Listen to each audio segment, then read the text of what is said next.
হ্যাঁ, আমার প্রিয় বন্ধুরা, আশা করি ভালো আছেন। অনেকে আমাকে প্রশ্ন করছেন, দাদু আমাদের ফ্রি হ্যান্ড এক্সারসাইজ দেন, অর্থাৎ পেশি গঠন করব প্রথম কিভাবে, এটা একটু আমাদের দেখিয়ে দেন। তাই সেই সব বন্ধুদের জন্য পেশি গঠন এবং আমি এই সাথে এই যে বুকের মাসল, এই পেশিটা এটা গঠন, দ্বিতীয়ত পা, পেট, সবই একই সাথে একটা খালি হাতে ব্যায়াম, যেটা গা গরম করা উচিত প্রথমে, তারপরে যেটা শক্তিশালী এক্সারসাইজ, তখন তো পরবর্তী সময় আসবে ডাম্বেল বারবেল এগুলো দিয়ে। তো জীবনের প্রথম যারা শুরু করবেন তাদের জন্যই এটা আজকে দেখাবো। প্রথমে এই শ্বাস টেনে নিতে হবে বুক ভরে, আমি ক্রস করে দেখাচ্ছি। শ্বাস টেনে দিতে হবে, হাত দুটো উপরে উঠবে, একদম কানের দুই পাশে থাকবে, কিন্তু হাত পিছনের দিকে বাঁকবে। এটা ব্যালেন্স ক্যাপাসিটি নিয়ে, পিছনে বাঁকার সময় কিন্তু অনেকে পড়ে যাওয়ার ভয় থাকবে, এটা খেয়াল রাখবে। ধীরে ধীরে করতে হবে প্রথম প্রথম যারা শুরু করবেন। তারপরে আস্তে আস্তে বসার পরে উঠে তারপর নিঃশ্বাসটাকে ছাড়া। তাতে হবে কি, এই যে হার্ট ক্যাপাসিটি, ফুসফুসের ক্যাপাসিটি তৈরি হবে। অনেকে দম পায় না, দমের ঘর দুর্বল, তাদের ক্ষেত্রে যখনই অক্সিজেনটা বেশি নেওয়া হবে, শ্বাসটা টেনে নেওয়া হবে, তখন বুকের মধ্যে একটা প্রেশার আসবে। ছোট্ট এই বাঁ পাশের পেশি, অর্থাৎ ফুসফুসটা ছোট থাকে, আর ডান পাশে একটু বড় থাকে। এই বাঁ পাশে যখন ফুসফুসের নিঃশ্বাসটা বেশি আসবে, তখন একটা শরীরের ভিতরে একটা দমের ঘর, একটা শক্তি হবে, শক্তি অর্জন, অর্থাৎ অক্সিজেন বেশি আসবে, আর প্রাণ শক্তি সঞ্চারিত হবে। ওই শরীরে যে অলসতা আসে, অলসতা থাকবে না কিন্তু। তো বন্ধুদের দেখাচ্ছি, খেয়াল করুন ভালো করে। নিঃশ্বাস, হাতটা নিচে রইবে, এবার উঁচুতে উঠবে, নিঃশ্বাস টানতে টানতে। কিন্তু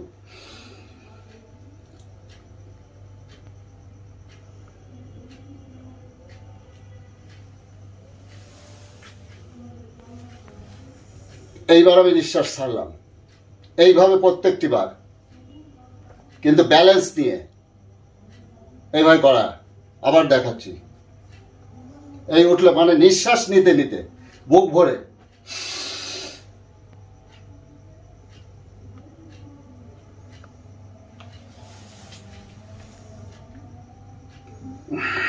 এবার নিঃশ্বাস ছাড়লাম। এই যে এখানে হচ্ছে কি, যখনই দাঁড়াচ্ছি তখন এই মাসলটা শক্তি অর্জন, দ্বিতীয়ত ব্যালেন্স থাকছে।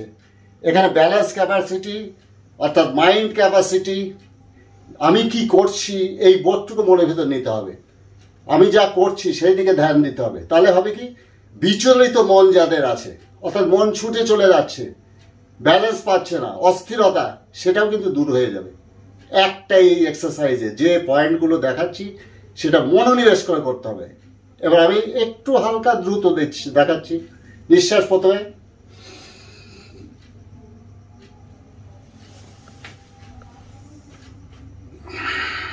এই নিঃশ্বাস ছাড়লাম।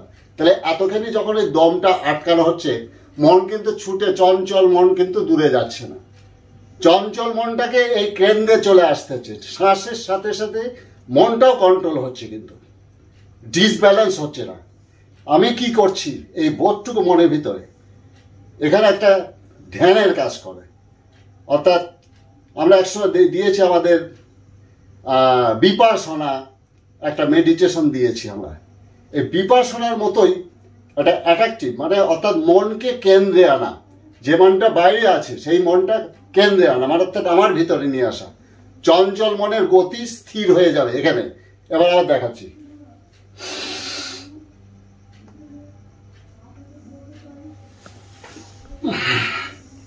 এই যে একটাতেই অনেক প্রেশার আসছে। আবার দেখাচ্ছি,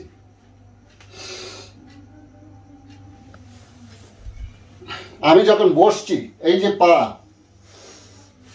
একই ইজি ভাবে, কোনো ওঠা আসবে না, টো উঠবে না, অর্থাৎ গোড়ালি উঠবে না, এইরকম থাকবে। আবার এই উঠলাম।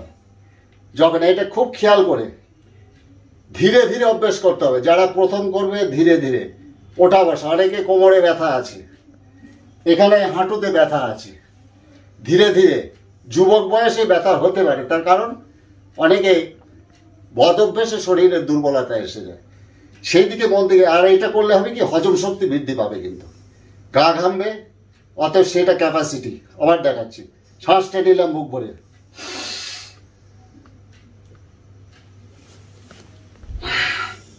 এই আবার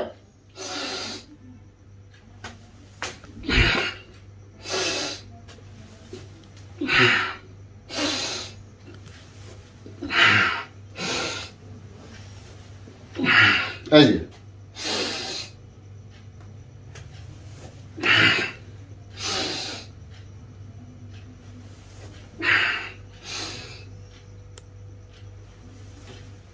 যখন আমি উপরে উঠছি তখন এই শ্বাসটা ত্যাগ করব, তার ততক্ষণ শ্বাস নিয়ে বসার পরে উঠে তবে ছাড়া।